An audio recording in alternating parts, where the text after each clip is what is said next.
Oh, hello, my friends. Hello, my life warriors, wherever you are in the world. Welcome to the Day In, Day Out podcast. Woo! Today on episode 303, I'm delighted to have Coach Lilly in the house.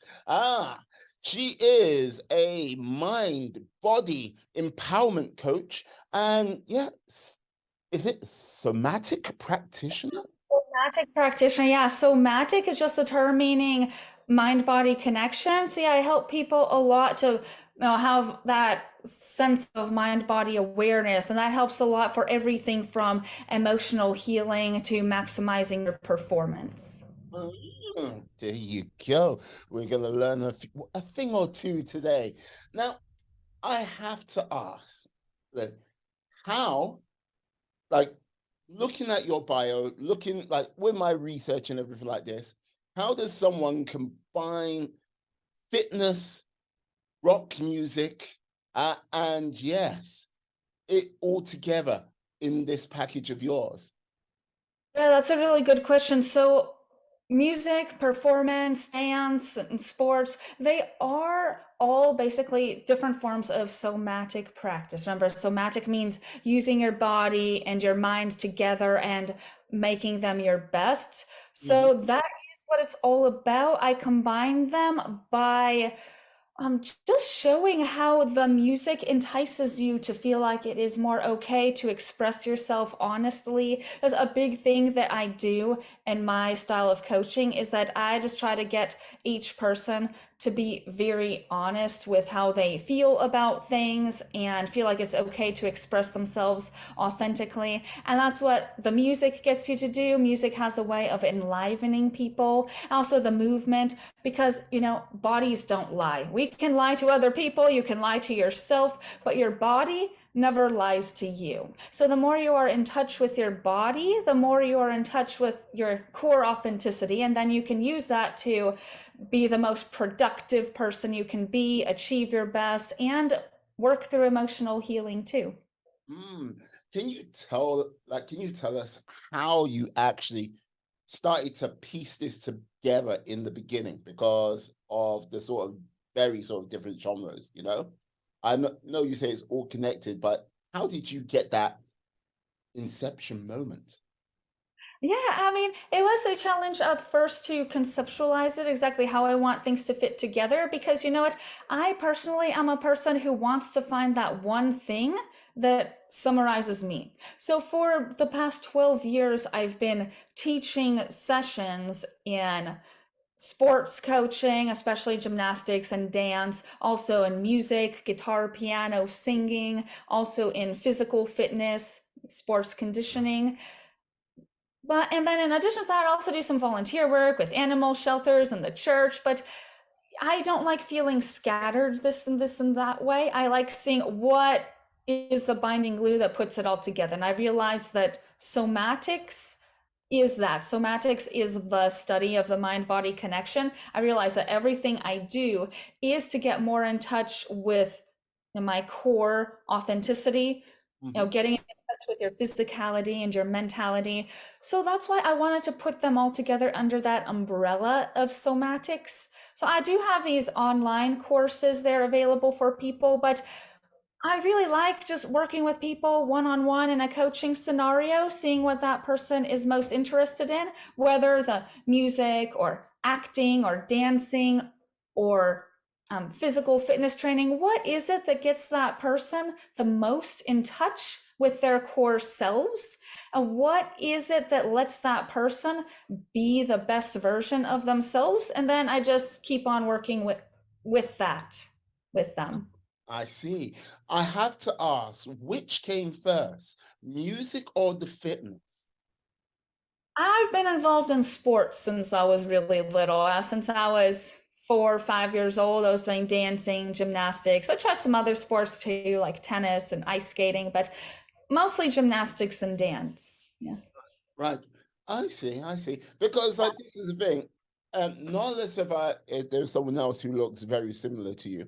Um, there was like I saw a YouTube video of someone like balancing on one hand playing the American national anthem.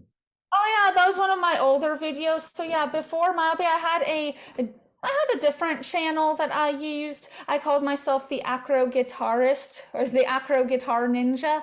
And yeah, I would do that. Like in my early 20s, I did it more of a performance perspective where I'd do these mixed media performing arts type of things where I'd combine not only the guitar playing and the acrobatics, but also like physical acting, like portraying a character. But then as I get older, I've really prefer to focus more on the coaching and empowerment, helping other people to be their best rather than just showing off for myself.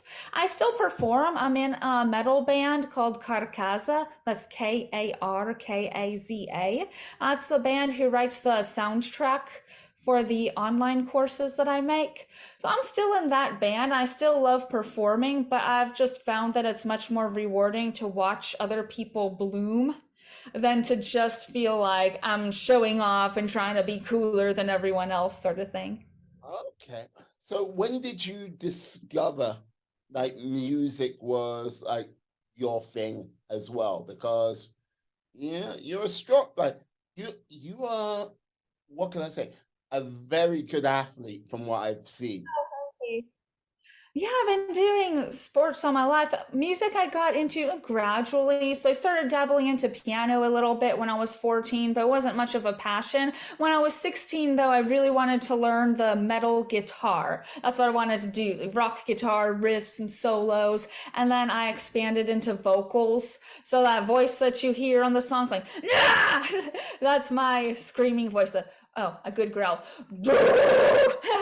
Yeah, I really like metal vocals again because it is a mind body expressive experience. I don't do any of what I do just for show off and street cred. I really do it for, first off, my own personal empowerment. It's always been the way that I connect the most with myself.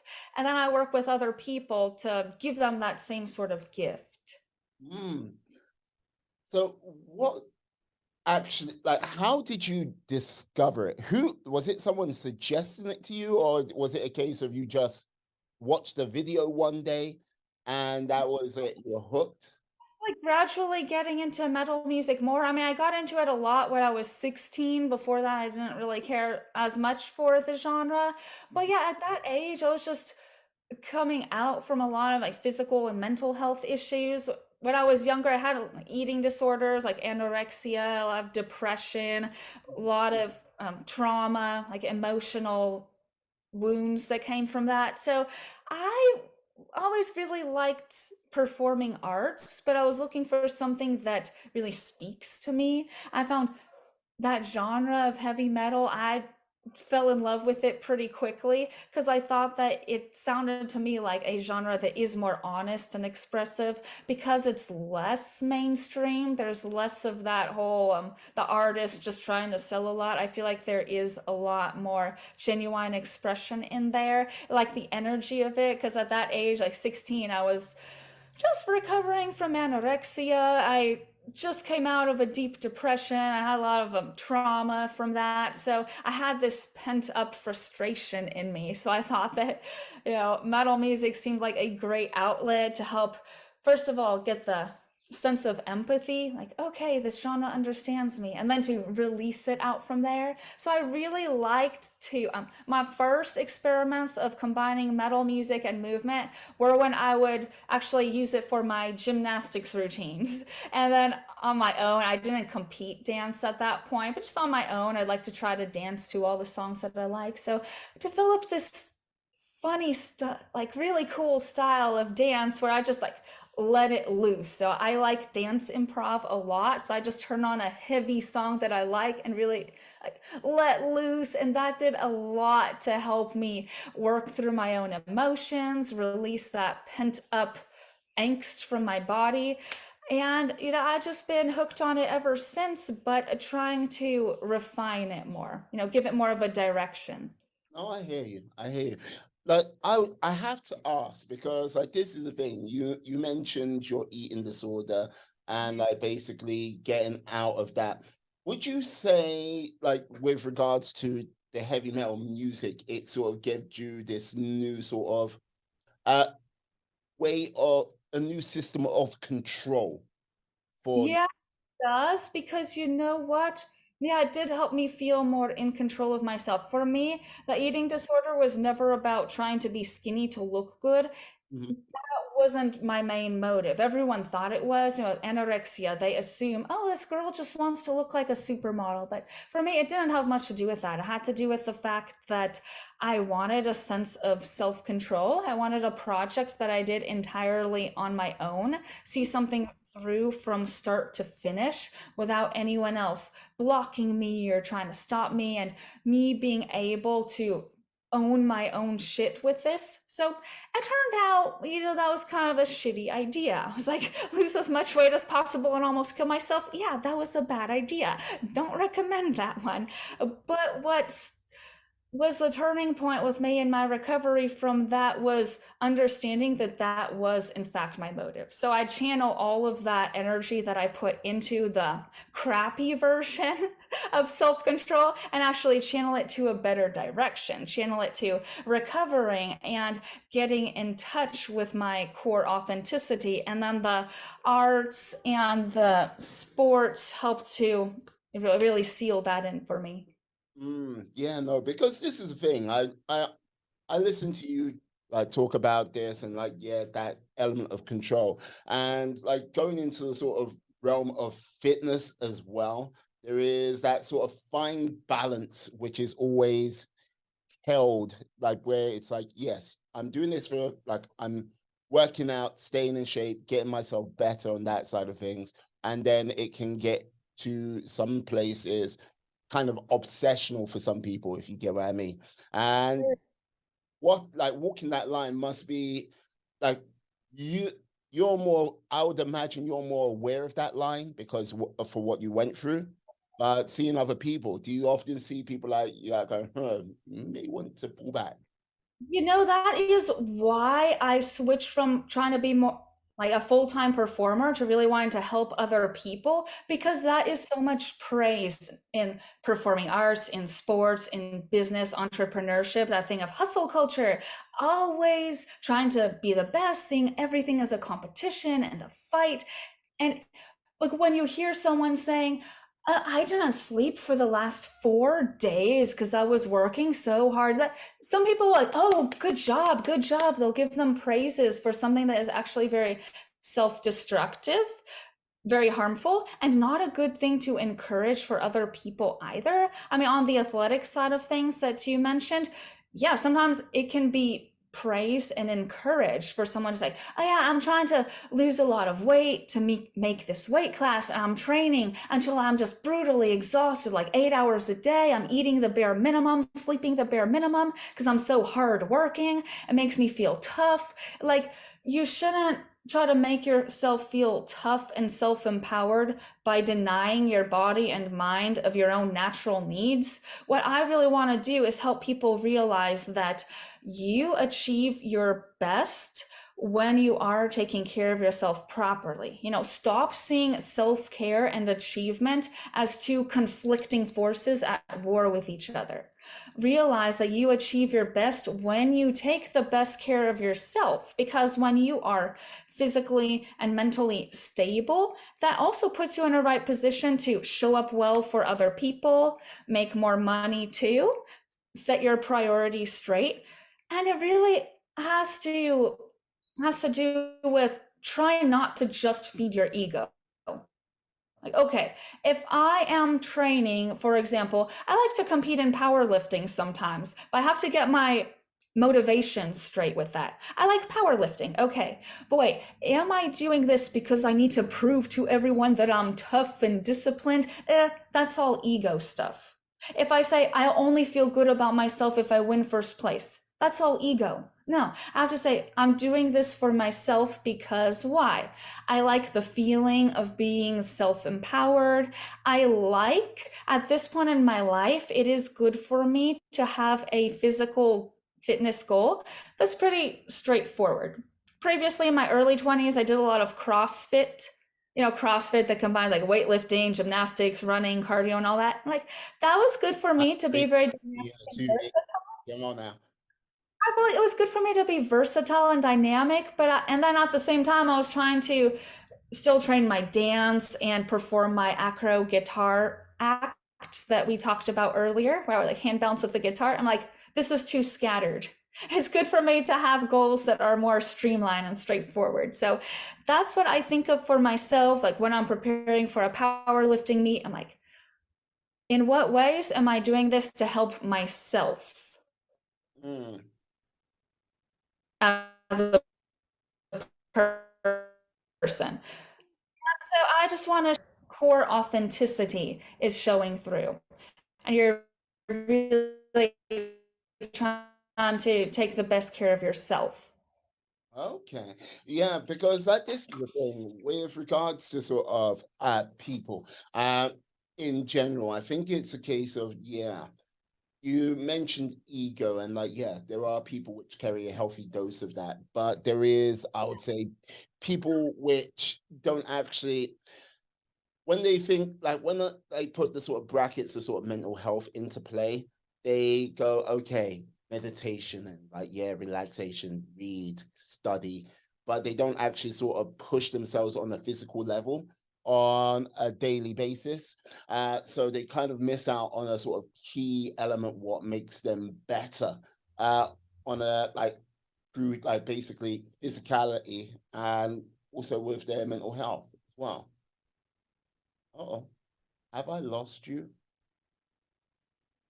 Coach Lily? Oh, uh-oh. Oh, ah, Oh, sorry, the connection cut out for a second. yes.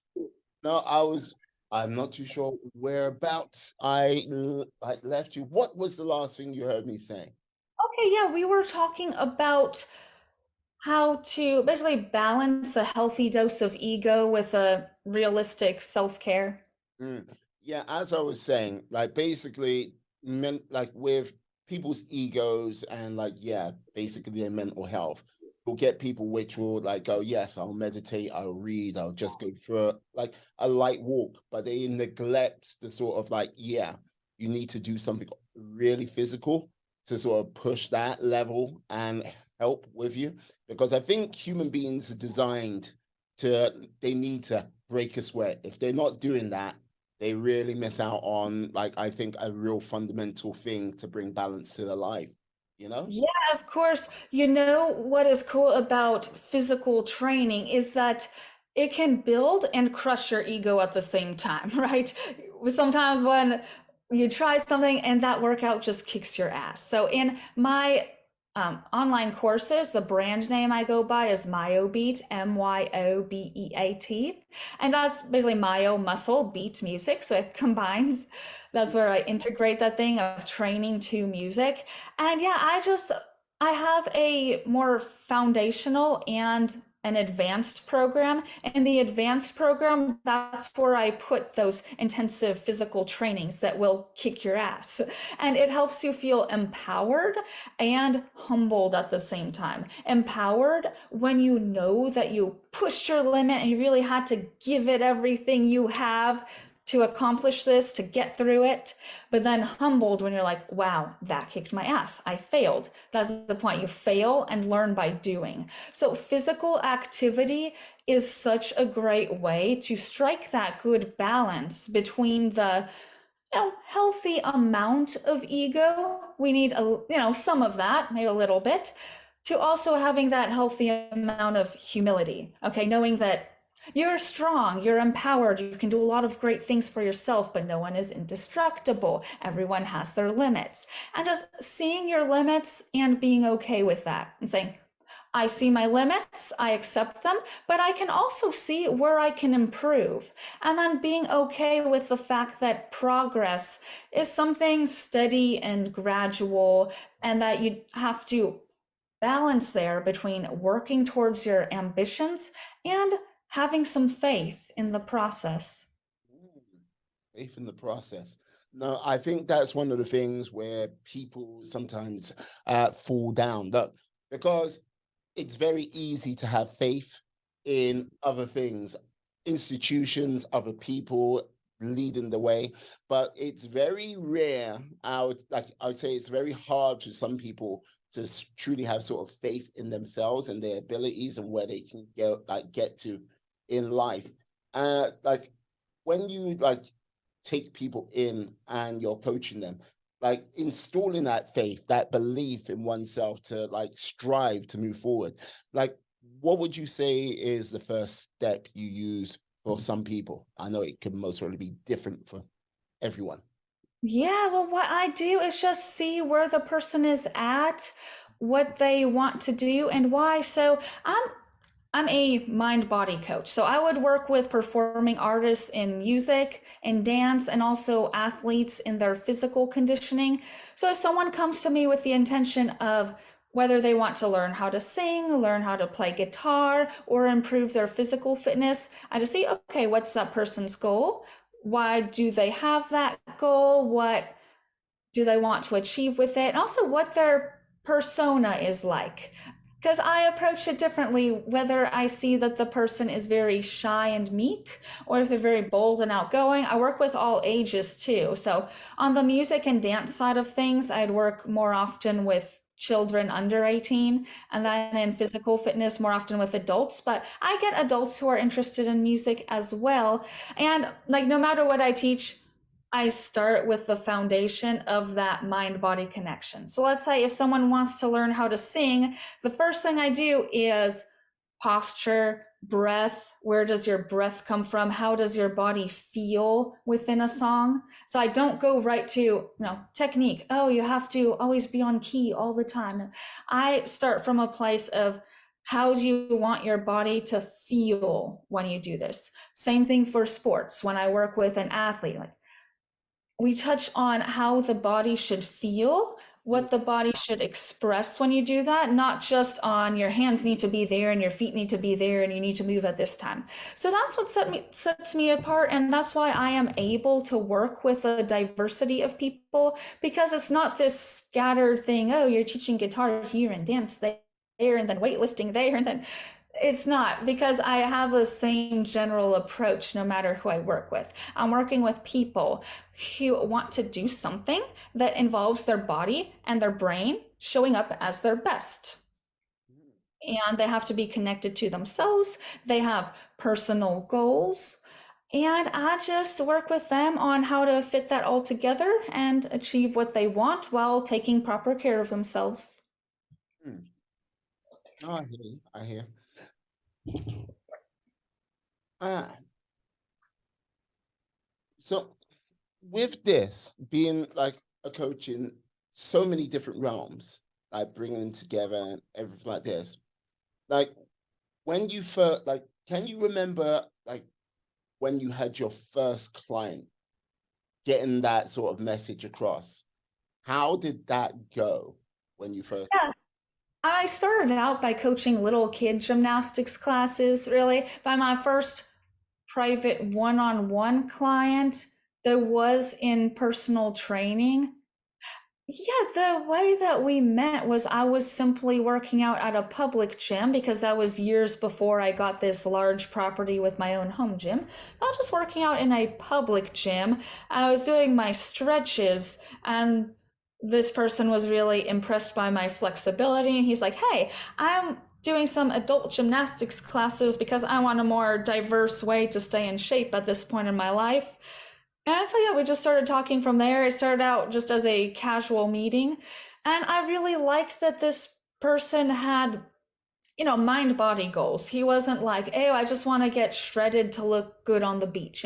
I've never liked to work with people who have very surface level goals like that. One thing I say on my website is like, this is not the program to go for if all you want is just to lose weight and look good in a swimsuit. That's not my thing. There are far easier programs out there because I like to challenge people to show up as their best. So I give them those physical and mental challenges. Say if I'm working with a person who has physical goals, I will push them to do things that require a lot of cognition too, skills like balance, body awareness, not just lifting up a dumbbell and putting it down. Hmm. like I find this fascinating because it's like, yes, the sort of like your background from music, like well, from gymnastics and music to coaching right now, like it is it's quite a diverse background, and like pulling upon many different skills. But like now, you being a coach, a business owner, such, like what sort of skill set did you have to pull from that? Because that's quite extremely different from the day to Yeah, day. it's different, yet it's the same because there's a saying that the way you do one thing is the way that you do all things. So I think growing up in sports, I always had a sense of long-term planning for goals. Now, not all kids had those. I know so many kids in my high school, actually the majority of them, would write an essay the day before it's due, cram for a test right before it happens. I didn't have a sense of long-term planning and consistency. So in school, I was never that kid pulling all-nighters to finish a project on time because I knew how to plan long term and work on things incrementally. Because in gymnastics, you can't cram learning a routine for competition. It's a very gradual, long-learned process. In business, it's the same way. I mean, these days, I feel like there's so much focus on people want to be an overnight success. I mean, we see all those gimmicks on social media. If you watch shows like Shark Tank, they make you think that a business is successful when they make $1 million in a month and it's a runaway hit right away. That's a lot of the time they're just lying about it straight up, but that's not actually how it works.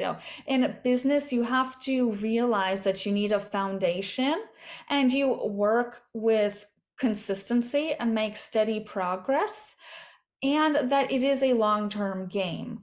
So I'd say that growing up in sports taught me a lot of how to just trust the process, how to balance my own hard work. Like I do all the work that I can, but at the same time, I know that if I just burn myself out all the time on all these all-nighters, skipping meals, skipping sleep just to promote my business faster, like I'm not going to show up as my best. My cognition will not be clear. If you're exhausted, sleep deprived, and starved, then yeah, your mind isn't going to be clear to help you make good decisions about your business. So you'll probably get on the wrong track. And also, like, hey, I'm a mind body self care coach. It would be awfully hypocritical of me to not know how to practice good self care and pacing on my own because that's what I'm teaching the people.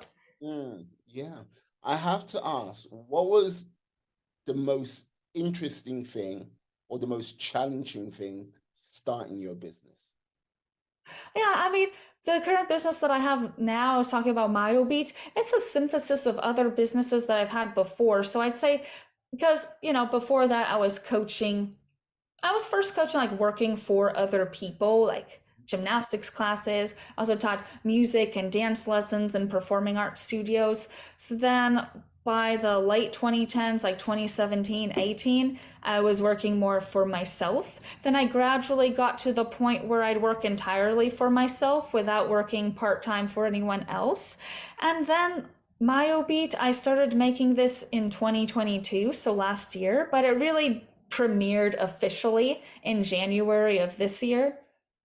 Before that, I was more conceptualizing it. So the challenge was just taking the best of the best from the other types of work that I've done. I was like, okay, looking at the music side of things, the dance and the fitness side, what are the kinds of clients that I'd like to work with the most? Who are the kinds that I didn't like working with so much? What kind of processes worked? And which ones did not work? Basically, taking all the best, putting that together, cutting away all the stuff that doesn't work. And even with my own mindset, when, what is the mindset that helps me win in business? So yeah, basically making a highlight reel of everything I've done so far. Uh, So, what is the mindset? What's helped you succeed in business? What is that sort of driving force? What is that, secret sauce, as they say, for yourself?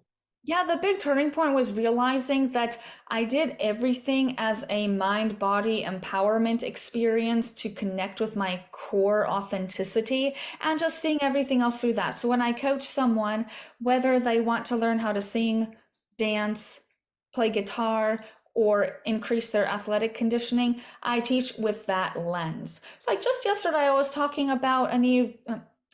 to a teenage girl who wanted to improve her voice. And she was someone who didn't have such specific ambitions necessarily. She just wanted to search and then see where she could take it from there. That's why I am a mind body practitioner. That's what I do. I teach everything through this physical and mental connection process. So then I explained that we would work on not just vocal technique and musical ear training, but we'd work on expression. I like to have you really act out the song that you are singing, really get your body into it. So then it becomes more like a cross of singing and physical acting because you are really playing the character in the song. So, whether you're singing one of my songs from Carcasa, I do like to teach people my own songs, or whether you're into something like Disney or pop music, really, every song involves you playing a character. It's like, okay, go and get in touch with the emotion of the song. What is the person trying to say through the song? Feel it in your body, act it out, express it. And then from there, you really get to see what you connect with the most. Like, okay, do I like the feeling of singing the high notes? I like more of the physical expression and acting it out physically. Do I playing the character? Do I like making the different tone qualities with my voice from high pitched to growly?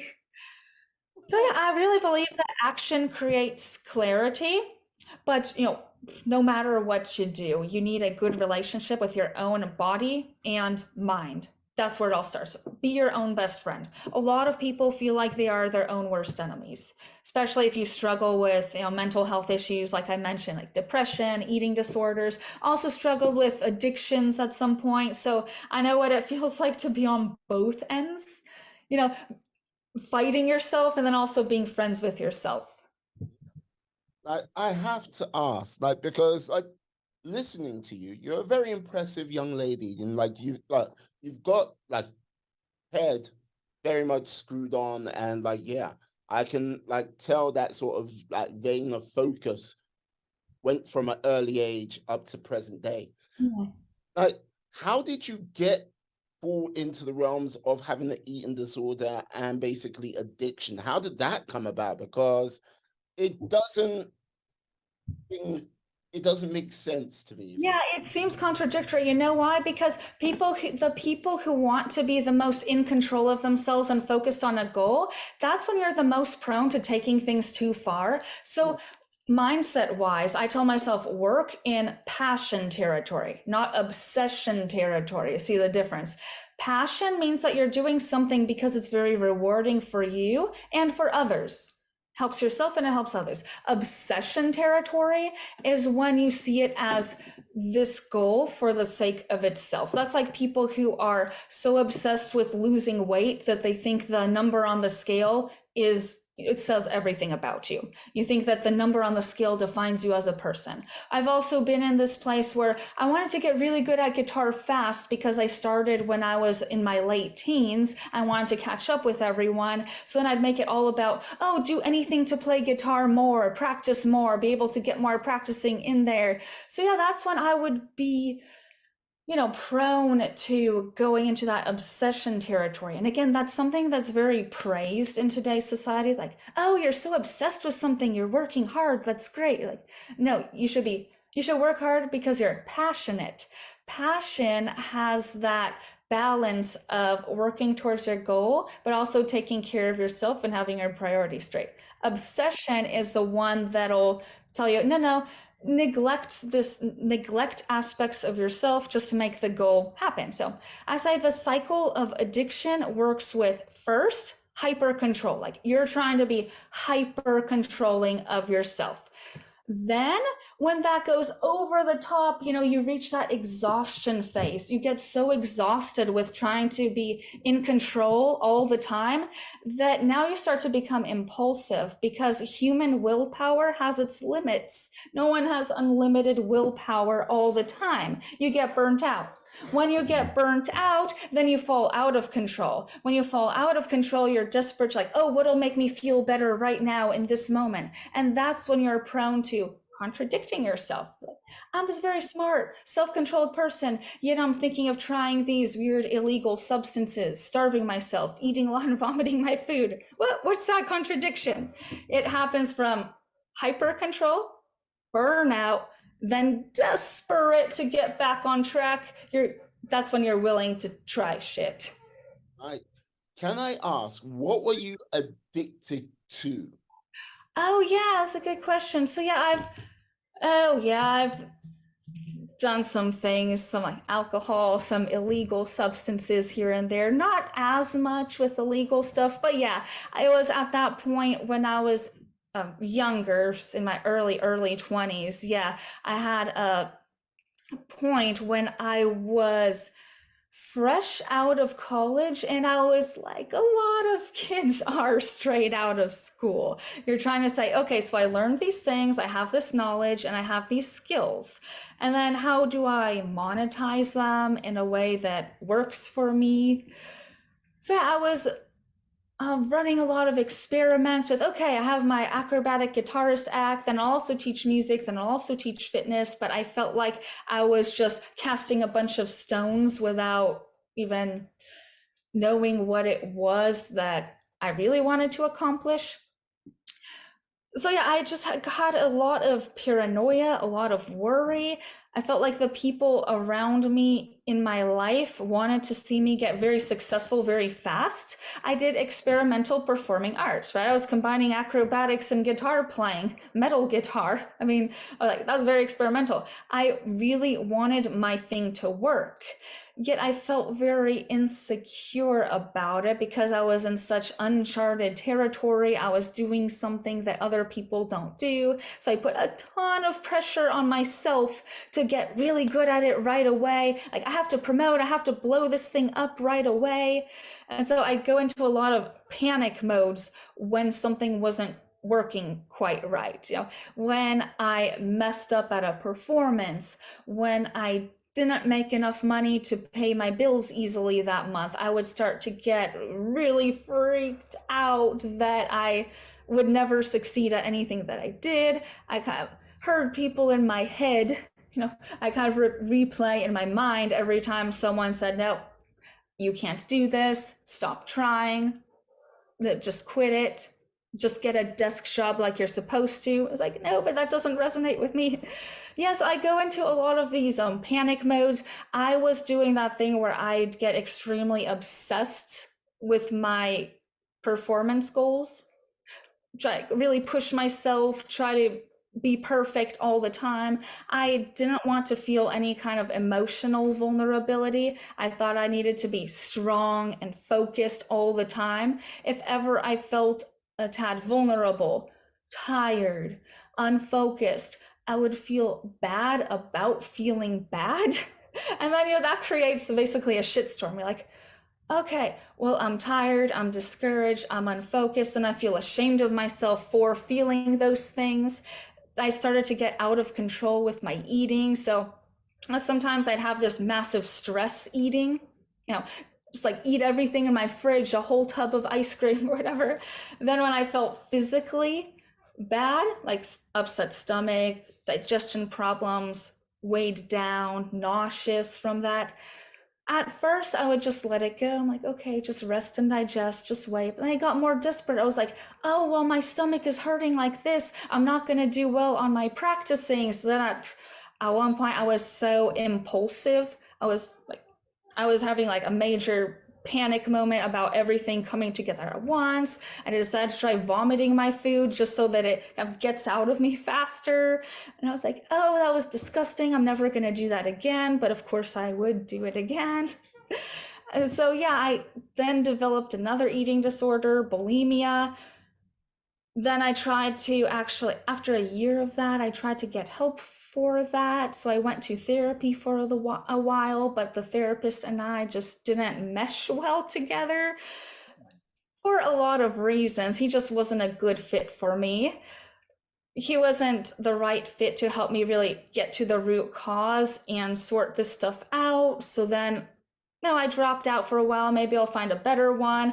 At the same time, I was in relationships that weren't very good for me. A boy I was seeing at the time did illegal drugs, and he asked me to try some, and I said no to him like 100 times, like, no, that's dumb, I'm not going to do that. But it was just that one time that I was so discouraged. I felt like, okay, bulimia is going to kill me at this point. I was very discouraged about never being able to get over this eating disorder because I tried getting help, then it didn't work. I tried controlling myself.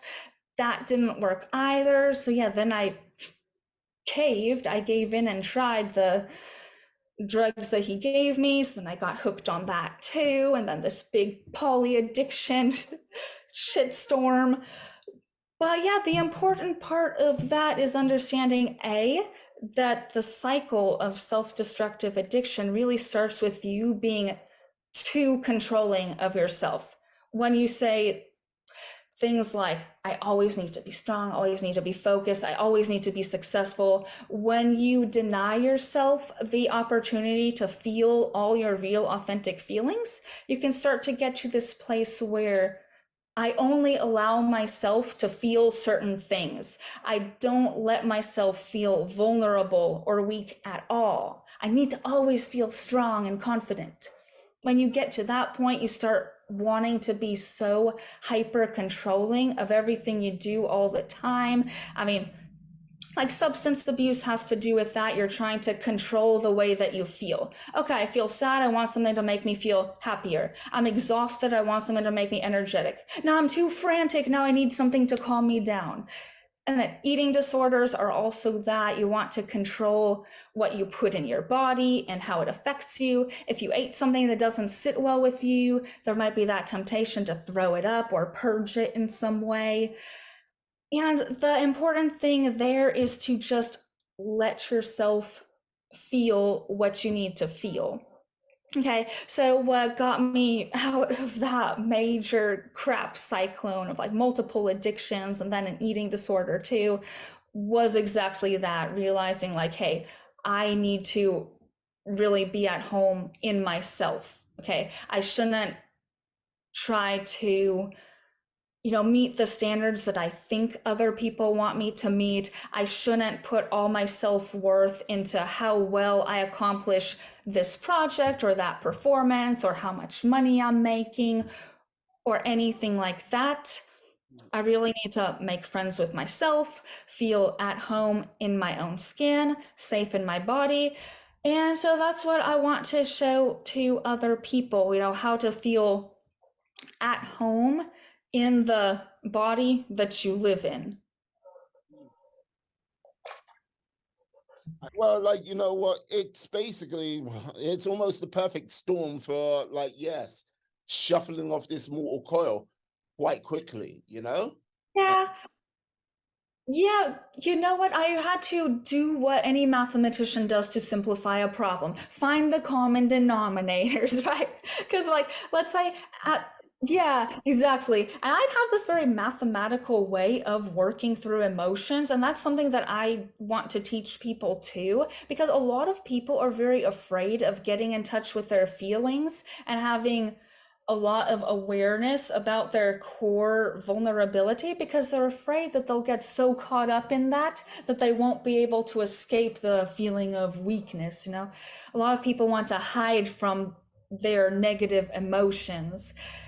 And I'm like, no, the more you try to hide from it, the more you find these things to cover it up that can be very crappy and destructive and make things all worse. So I was like, okay, I felt like I really needed to face front on everything that was inside of me. I needed to allow myself to feel everything fully and authentically, realistically, not try to hide from any of it. But then the problem was that I just I did it all DIY because I tried a little bit to get a therapist for bulimia at first, like I told you, and then after 6 weeks, I just found we didn't work well together. And then from there, I just didn't have any trust of other people helping me with anything. And B, I was really stuck on that shame space. So I was thinking, like, I'm not worth anybody hearing me talk about my feelings. I feel like it'd be bad for me to take up anyone's time, hearing me talk about myself, all of that. So I felt a lot of pressure on me to do it all myself, but I knew that overall, this is something that comes down to you facing yourself at your core and learning how to be friends with your own mind, even parts of your mind that give you the darkest thoughts. And even when your body feels like it's rebelling against you, still try to find that place to make friends with it. Mm. Once you do that, then the darkness loses its power over you because those kinds of demons, they feed on your fear of them. Literally, the more you're afraid of your negative feelings, your inner demons, the stronger they get. It's like taking them out to a buffet. That's what they eat to get big and strong. So when you show you are not afraid of them, then you can crush them, and they actually can die pretty quickly.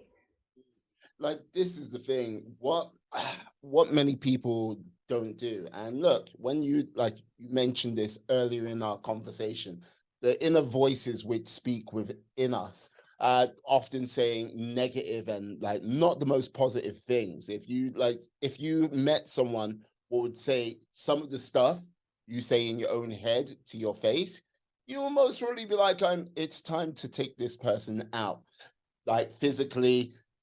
That's like, stop saying that. No, no, no. You wouldn't tolerate it if a stranger said it to you. But on the day-to-day basis, most people, when they hear these voices, will like tolerate them and not really face them. And like basically that sort of self-reflection people need to do is very hard because yes, you see, when people look at themselves, they want to see the best of themselves. Yeah. But the truth of it is you're not the best of yourself all the time. There's some really ugly parts of everyone which lives with us, within us all, and sort of confronting those things, like really sort of like getting down and learning about those things about oneself is the things what can help you grow at the end of the day, which, as you say, starves those fears, starves those negative emotions, and basically helps bring you back to, well, helps build you into a better person, as someone who knows themselves a lot better than most. Yeah, exactly. And it is even kind of difficult because a lot of people at that time when I was in my early 20s, most of my peers didn't even have any concept of that level of self-reflection and introspection. They would give me this advice like, oh, well, just choose to be happy, or just don't be sad, don't be nervous, just don't let yourself get tired, just work anyway. And at the time I was like, oh my God, why is it so much easier for them but so hard for me? Da-da. And because of what I realized is, like the saying goes, there are two types of people, those who have suffered and those who will. If you're fairly young and you feel like everyone around you is so happy all the time and everything is so easy for them, they probably are in category B. They just haven't had their time of major suffering yet.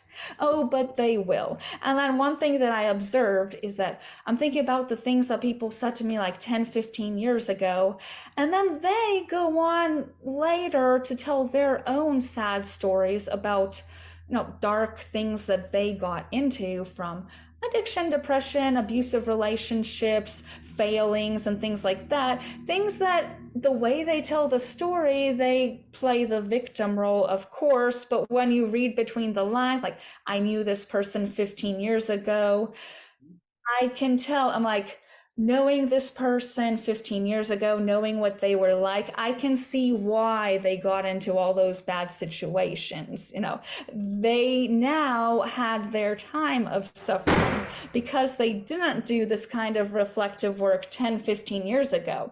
At the time that they were kind of criticizing me for the time that I'd spend just, thinking about myself and facing my demons, when isn't it easier to just drink like everyone else does?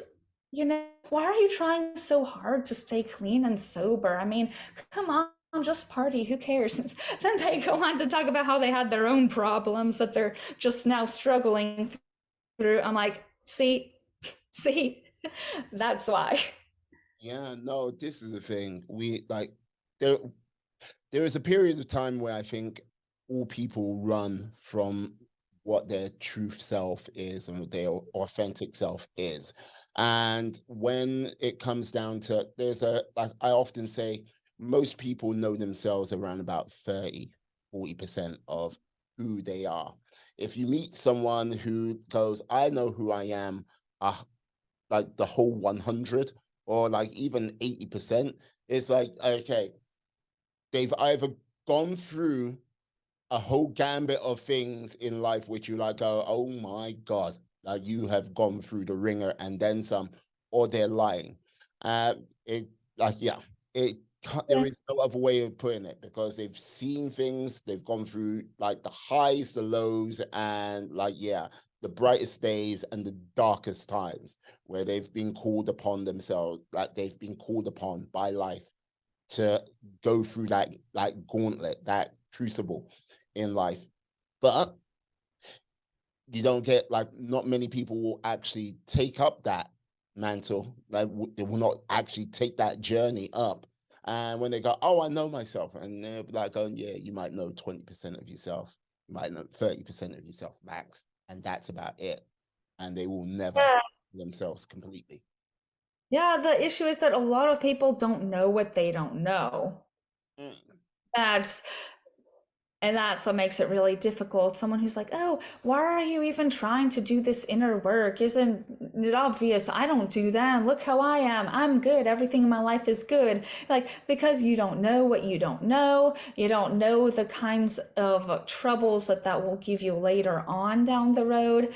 And yeah, sure enough, some people have the demons that they struggle with at younger ages, some have them at older ages. But yeah, I think it is true. Two types of people, those who have suffered and those who will. Just when you have your time is what varies person to person. Mm, mm. So yes, that is true, but this is the whole thing.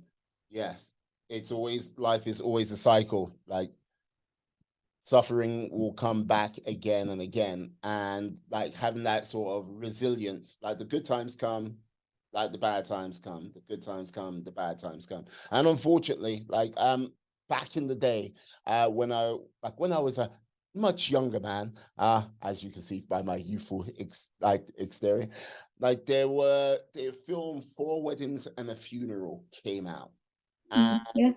I was like, wait, what are you talking about? It made no sense to me, that film title, when I must have been in my teens or something like that. It made no sense to me. I was like, why would you only see your friends at weddings and a funeral and stuff like this? As time goes by, you kind of like go, yes, early stages of your 20s, your 30s, there's weddings and everything like this. And then life starts taking people away. And you kind of like go, I get it now. Because the only times you sort of really meet up with your crew of friends is either at a wedding or birth of a child, or when you're saying goodbye to someone from your crew. And it's just the way life is because life gets very busy at times, you know? Life is life. Yeah, and I feel like one other pitfall that people will encounter is that, let's say someone had their moment of suffering when they think, okay, because I went through that, now I'm on the other side. I'm permanently on the other side of the rainbow. And you're like, it doesn't really work that way. Because I see people sometimes who've gone through really hard things and they seem like they're very resilient, but then they think because I overcame this, now I expect the rest of life to be easy. Like, okay, I did my time. I did my time. Now I'm all home free. Now everything should be rainbows and gold paved highways or whatever. Like, it doesn't really work that way. If you have the mindset, okay, I went through, let's say, a bad childhood, but now I'm an adult and I have control over my life and everything should be good right now. And then you encounter problems as an adult. I know some people will be like shocked. Oh, what? I thought suffering was supposed to be a time in your life and then we're done. Like, no, the right mindset you should have is that when you go through something difficult, try to take all the lessons, all the resiliency you've gained, and then apply that to other things that happen in the future, not thinking, okay, this is done. I've did my time. Now everything should be rainbows and sparkles from there on out.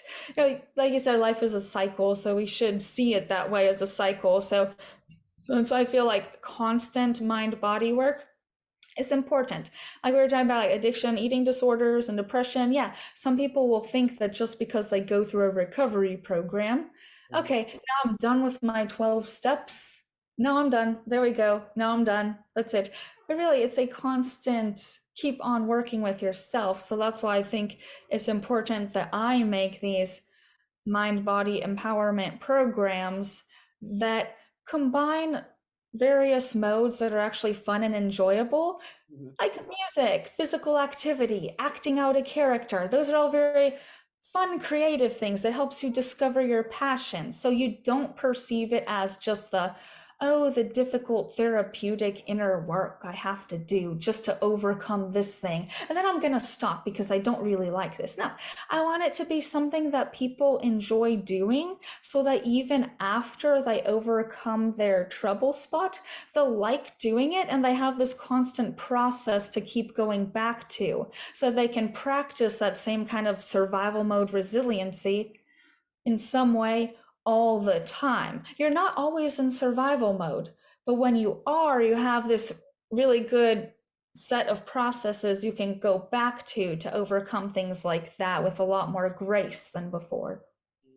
I think it always comes down to you've got to have some type of like controlled adversity for like life sort of comes in and sometimes like truly tests you without like because it's kind of like a muscle. If you don't have that sort of controlled adversity like constantly sort of there in the sort of background, I think it's a case of one if you totally relax and go, I'm on the other side of the rainbow, things are good. When life comes back, it's like it's hard, you know. Exactly. Yeah, that's the issue that I see a lot of people running into. You know, they're very focused, motivated, strong, and empowered when they have to go through something, and then they totally drop their guard. And also, a lot of this pacing yourself as well. Like when you see that you are in the eye of the storm, but wait, remember from past experience that willpower is a drainable battery. If you use up all your willpower in one scenario, then you're going to be running low on that later. So you have to pace yourself. Like now, when I'm trying to solve problems, I have to think, okay, don't expend too much time, energy, or resources on this thing. Do enough. Do enough to solve the problem, but don't try to be too much of an overachiever on this because you don't want to burn out that willpower battery. Mm, very true, very true. Like, yeah, no, loving it. Like you, my lady, how can I say, a tough cookie. I like it. Thank you. Uh, no, no, I've got to ask now. Moving to your sort of gym setup, you have got like one of the world's biggest gyms because it's like No way, yeah. out in the forest. Like, yeah, why out in the forest? Why not in a nice like garage or like barn or something like that? I mean, it just has to do with the way that my house was set up from the beginning. So I used to live in California, but I moved to Alabama in 2020 because one of my dreams was to have a big yard with acreage where I can do all kinds of things in it. So I found this house. It had a really good amount of land, and it happened that I had this cement pad out in the yard that I guess some previous owner was thinking about building some sort of guest house on it but didn't. But it had that nice cement platform, and I always liked working out outdoors more because I find that the fresh air helps me a lot with my breath capacity, also motivation and energy. I found that I have more energy for longer outside compared to inside. So yeah, I decided not to put any walls around it, just leave it open air. I do have to deal with rainy days. On rainy days, I do have, if I still want to train, I do have a repertoire of things that I can do. My rainy day workouts usually involve dance improvisation and flexibility work. That's mainly what I do when it's raining.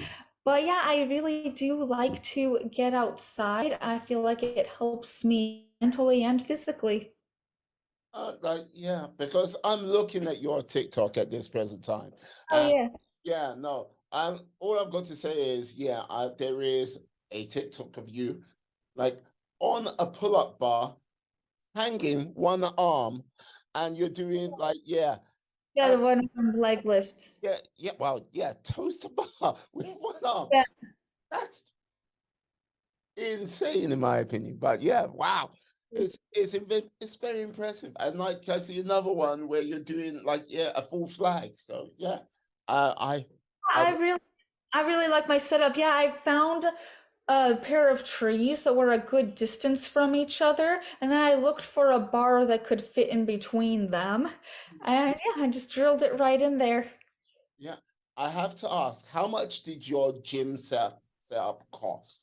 Because like yes, I'm a little bit obsessed with home gym setups myself. Okay. My addiction. Gym part maybe a little over 1,000, about $1,000, because the weight plates were one of the most expensive things to get. Those rubber weight plates to be able to do heavy lifting, those are pretty expensive if you want to get good ones. I wanted rubber weights so that I can drop them and do Olympic lifts.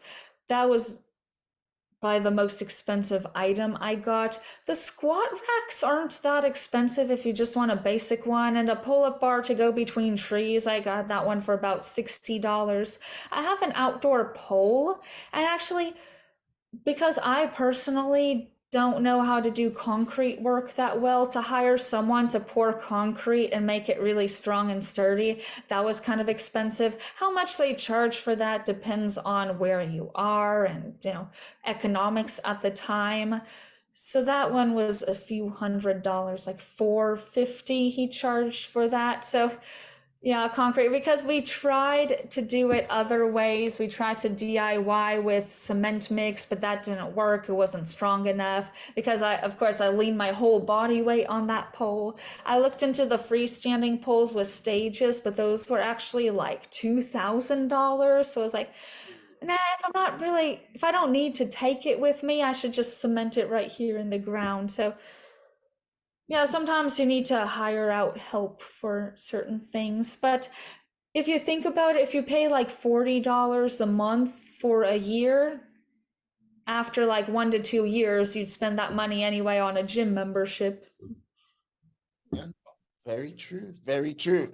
Now, I have to ask, now, in this journey of yours, like, yes, as a coach, as a musician, and yeah, basically, yeah, as a A1 person, where would you like your journey to take you in the next few years?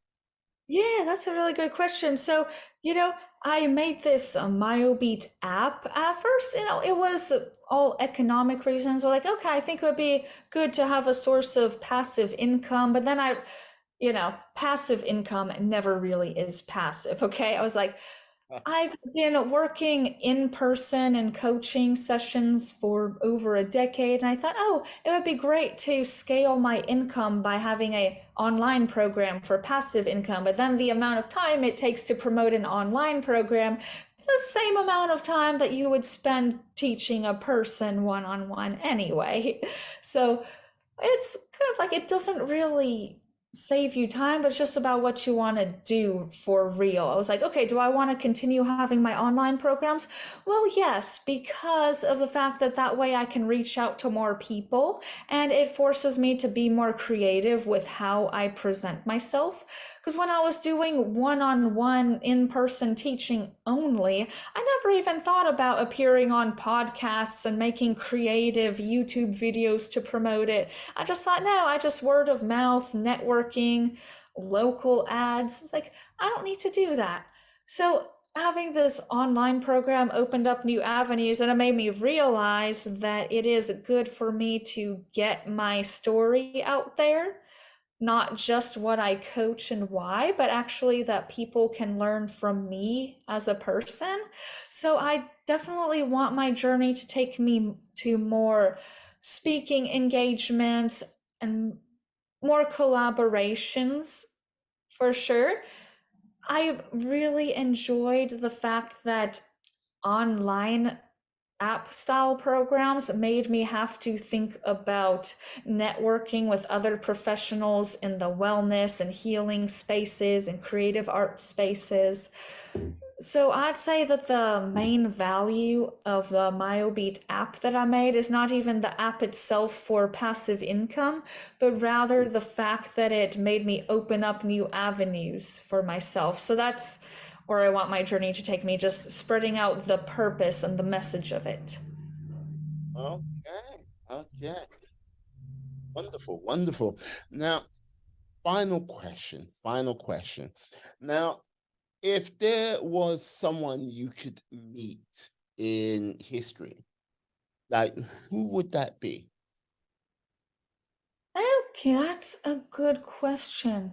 There's some historical figures who I admire. Well, one of them that comes to mind because for my band Carcaso, we wrote a song called "The Gunslinger," and it was about a Western gunslinger. And I thought about, oh, Annie Oakley. She was the good Western gunslinger, and then as I learned more about her bio and her story and what she stands for, I was like, she is just so cool. I mean, beyond being good at shooting, she was this really badass young woman. I mean, the way that she was a sharpshooter in the 1800s, an era when women weren't supposed to do anything in any way gritty or empowered, that was really cool.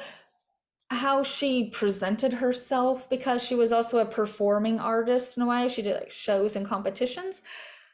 How she was so into playing to the audience, showmanship. It wasn't just about, okay, I shoot the target and I leave. She was connecting with people. She was representing personal empowerment. I mean, regardless about how you feel about guns these days, I mean, what she stood for was just so cool that she would be a really cool person for me to talk to. I'd like to have a conversation with her in the next life. Ah, let's see if we can make it happen in this life. Oh yeah. Ah, I brilliant. don't think so. I mean, I don't think she's still alive at this point. Someone who was born in the 1800s. Probably not, but in another dimension, maybe. Don't worry, my mystical powers, we can make it happen. Oh, that's true. We can find ourselves a good medium. I there you go. There you go. Ah, Coach Luke, can you tell the lovely people how they can find you out on these interwebs? Oh, yeah, for sure. So, like you said, my TikTok and my Instagram, they're both lilia.myobeat. That's Lilia dot MYOBEAT. My YouTube is just that one word, Myobeat, MYOBEAT. And also look for my app, of course. That is the best of what I do. The app is where I have these online courses that I mentioned. Again, MYOBEAT, Myobeat. That means muscle plus musical beats. Yeah, then my website is called myobeatathletics.com. Yeah, my website is where I talk about, what I'm all about, my purpose, who my style of coaching is good for. Perfect. Perfect. I'll put all of this information into the show notes, into the description. So yes, you can find her out there in the big wide world. Ah, I got to say thank you to you, Coach Lee, for coming on today. You have been a star. Superb. A Thank you delight to so speak to you. much. Yeah, I had a really good time here today. I'm really glad most of all just to be able to share my story and my purpose with people. I think that is the most important thing that I could do. Perfect. And you have done that today, and we are grateful for you doing that today. And I'd like to say thank you to you, my friends, my life warriors, for sticking with us to the end of the show.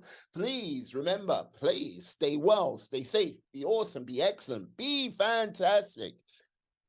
Be all the positive bees you could be in this world and then some. And hey, be safe out there. Peace. And we are.